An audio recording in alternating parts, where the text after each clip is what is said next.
ఏమండి ఇంకా బయలుదేరలేదా? ఎక్కడికమ్మా? గుడికండి. గుడికి ఇప్పుడు ఎందుకే?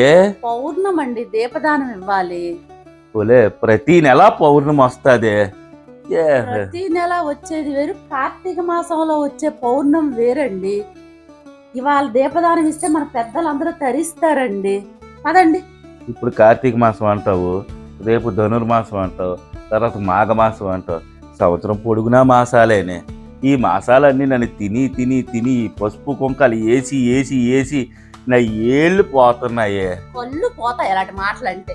ఏళ్ళు ఎలాగా పోయాయి, తర్వాత కళ్ళు పోతాయి. నీతో తిరిగి తిరిగి ఈ పొగని మింగి మింగి మింగి. మీరు మాట్లాడింది చాలు కానీ పదండి, అన్ని రెడీ చేశాను.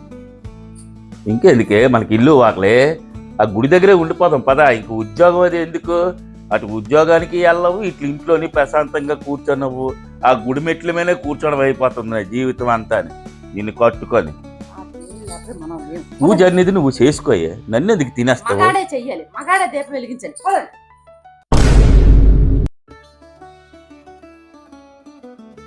ఒక నెల జీతం ఇవ్వడం మానేస్తే తెలుస్తుంది.